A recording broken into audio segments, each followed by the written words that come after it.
Saludos, bienvenidos a su canal Sinvergüenza 2.0. Hoy les traigo algo buenísimo. Carolina y yo nos pusimos de acuerdo para buscar un contenido un poco más fuerte con respecto a la situación bélica mundial. Porque como ya lo hemos dicho en este canal varias veces, el problema no es un conflicto árabe-israelí.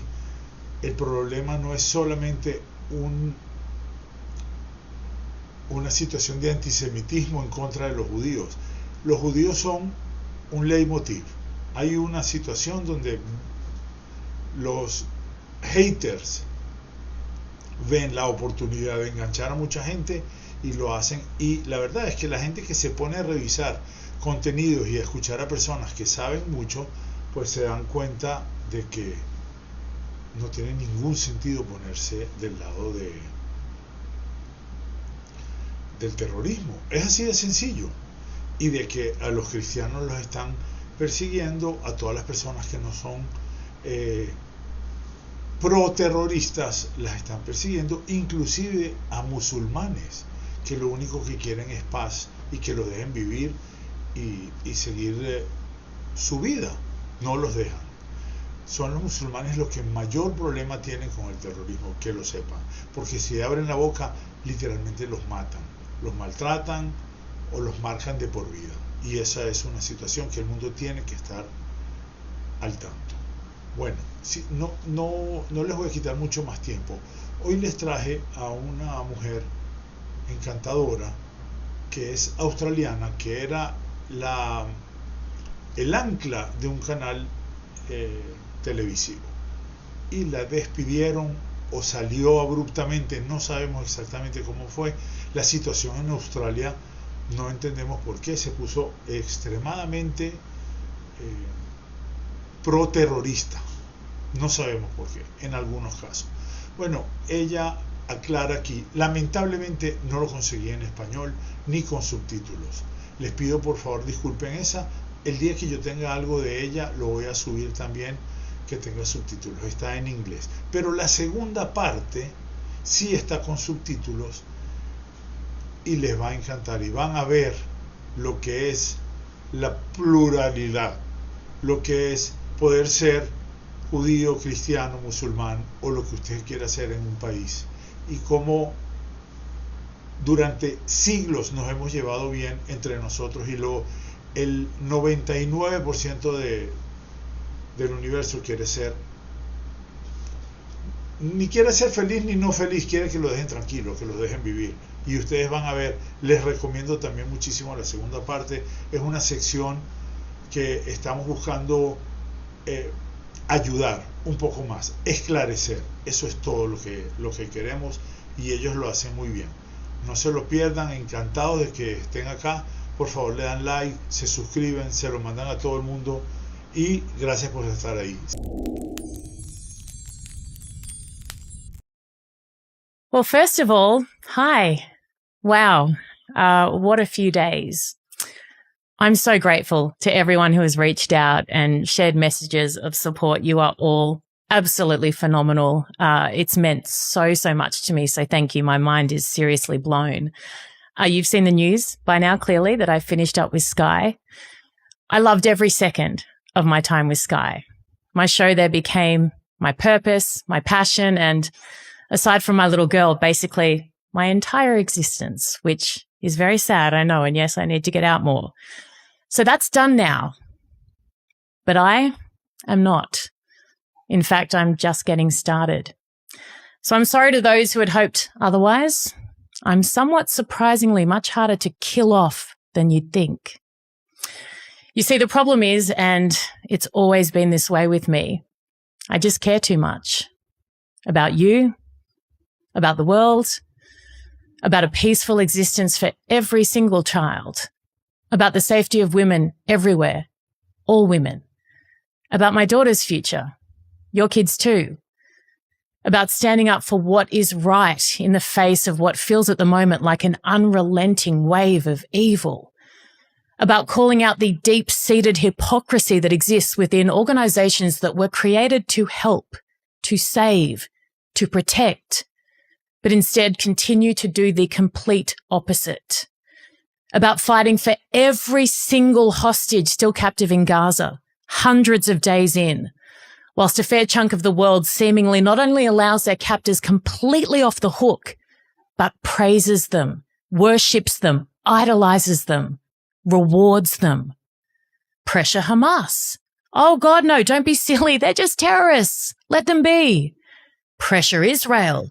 That's it. The only democracy in the Middle East fighting bloodthirsty killers on multiple fronts on behalf of the entire world, desperately trying to get their people back, including babies, while simultaneously trying to protect the rest of their citizens from the same fate. Yes, demonize them. They are the problem. What a plan, huh? Brilliant. And how many people fell for it and continue to, hook, line, and sinker? It beggars belief. I care too much about fighting for the innocent children in Gaza suffering at the hands of terrorists who attack, kill, kidnap Jews, then delight in using their own families as human shields in some kind of sick attempt to win the PR battle. And yes, standing against terrorism in all its form is supporting children everywhere in the Middle East, including in Gaza. Nothing the mobs chant or say will convince me otherwise, and nor should it. I care too much about exposing the unfathomable support for evil amongst young people in the West, who are so deluded regarding where their empathy belongs, it is terrifying. The selective outrage, the anger over a lewd comment directed at a lady. Cancel him, cancel him. But the deafening silence when multiple women in Israel are killed, raped, and kidnapped. Context? Where's the proof? Highlighting the demise of the feminist, those self-proclaimed warriors for women who fill their Instagram feeds with Marilyn Monroe quotes about knowing their worth, but refuse to even acknowledge the suffering of any female who does not fit into their terrifyingly naive narrative. The absence of moral clarity and extremism taking its place, it hurts everyone, all over the world. It doesn't matter who you are, where you are, or which God you believe in, if any.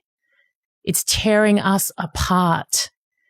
Evil requires three things to not only survive, but to thrive, in my opinion. 1, weak leadership. 2, useful idiots. And 3, a silent majority. We've had the first for far too long, weak leadership, but that comes to an end soon, in the US at least. Thank you, President Trump. Peace through strength is the only thing that has ever worked. An existence of sunshine, lollipops, and rainbows would be lovely, but that ain't the world we live in. The second, well, they are emboldened by the first, aren't they? The useful fools, they take their cues from the top. So the tone is set. What will a community tolerate? What will we accept? That comes from your leaders. And the third, that's all of us, the silent majority. We, by our very quiet existence, allow the loud minority to take up way too much space. And that is never a good thing. So I am here to be the loudest member of the silent majority that I can be. I care too much about the need to just return to common sense, to think and act rationally, to stop kowtowing to the elitist left and start returning to the ideals and values that actually matter, that make us who we are. The very things that generations of our own men and women, our ancestors, have given their lives for on the battlefield. If we abandon what really matters, then their deaths, they're for nothing. They were a waste. And by the way, to believe in freedom, democracy, and equality, that is being inclusive. You don't need DEI or whatever it's called. Judge people based on who they are, what they stand for, what they do. Not some kind of perceived disadvantage that exists primarily in the heads of those looking for a cause to cling on to, on behalf of those who more often than not don't feel aggrieved and aren't offended. It's crazy. This over-the-top crap actually hurts minority groups far more than it ever helps them. We see that over and over again. So in summary, I care, probably too much, but hey, that's okay too. Would it be easier to accept some of the job offers on other networks I've already had? Absolutely. Every day of the week, every second of the day. Fewer death threats, more stability, a simpler life, no doubt. I'm a single mom with a 6-year-old. I'm not from Israel. I'm not Jewish. I'm not American. I have no skin in this game. But you see, I do. And that's the problem. We all do. It doesn't matter how far away from the coalface we are. When hate is allowed to fester, we all lose. You can't escape it. When stupidity isn't called out, it can become very dangerous. And if I back down now and sit idly by, then I am just as much to blame as the fool waving the Hamas flag at a bogus protest that has nothing to do with Palestinian lives. As the saying goes, the standard you walk past is the standard you accept. And I won't ever accept what the world is dishing up right now, and nor should you. I won't ever bury my head in the sand because that is not how I was raised. My beautiful dad, a senator and major general who we lost to cancer last year, he taught me to stand up for what is right, always, despite the often heavy cost, despite the crushing blows that sometimes come with it. Because if we don't, the alternative will be far worse than any temporary pain, far worse. The stakes are too high right now. We have too much to lose. We've lost too much already. So unfortunately for me and my somewhat frail nervous system right now, but it's getting better, it matters too much to stop. So I won't. My segments are shared and viewed millions of times online every single week. You all tell me they make a difference. They help, you say. Someone sent me something when I first started really using my voice in this space. It was a man from the UK and he wrote, Erin, I just watched one of your clips.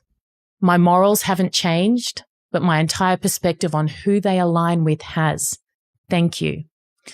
A woman in Jakarta stopped me at a hotel when I was there recently, a Muslim woman, and she thanked me. She told me that terrorism hurts them as much as it does anyone else, maybe more. I grew up in Indonesia, home of the world's largest Islamic population. I love the country, the culture, and the people. Many of them are like family to me. I speak the language too. I fight this fight just as much for them and for their children as I do for any others. Terrorism and extremism hurts all of us. And that is why I will not stop. As I said, I'm only just getting started. So watch this space. I am Jewish. I am Muslim. And we just arrived in a country That likes both of us. And this country you will never guess. It's a country Right next to Iran, Russia, and Iraq. It is surrounded by conflict.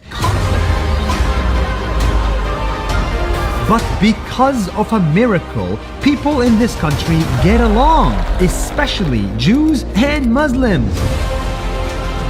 This is the incredible story of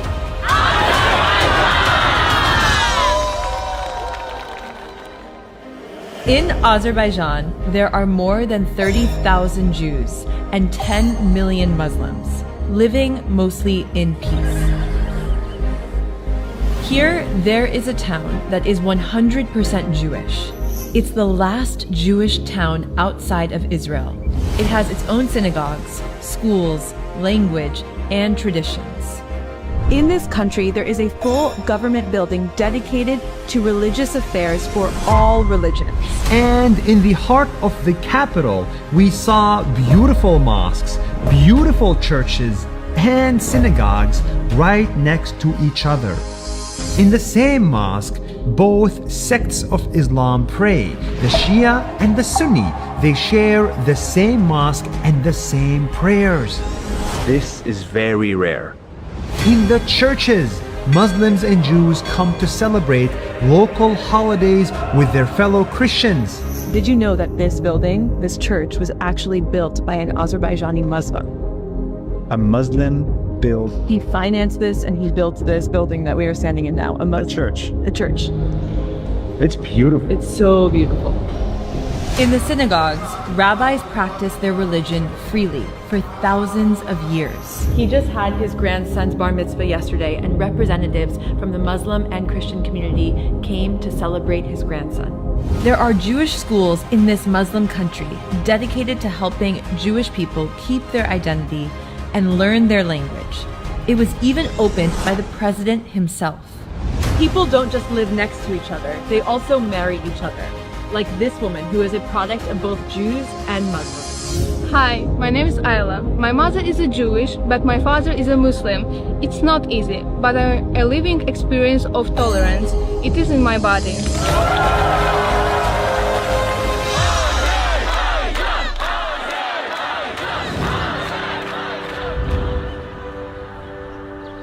Why do you think this is happening in this country?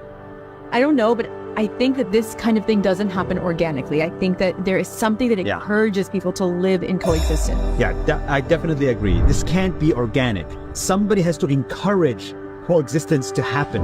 Like, that's why there's a ministry for religious tolerance. There's an encouragement that people should get along. But it's not just that. It's also in the culture. These people have lived here for thousands of years together, regardless of religion. Actually, I think Azerbaijan is on the Silk Road. And if it's on the Silk Road, it means for thousands of years, you have to be open to new ideas and new religions and new people passing by for thousands of years. So you become more tolerant to new people that are different from you. But there's also this kind of feeling that there is no extremism. Yeah. That you can come together and pray and be at one, but there is no extremism in any group. Yeah, and I think that's really what I like the most about this country is if you're extremist in your thoughts or your actions or your ideas, then there's no space for that. Coexistence requires compromise, all of us to compromise so that we can live together. After 5 days of touring the country, meeting locals, celebrating traditions, and eating good food, we are leaving Azerbaijan excited. Because coexistence is possible.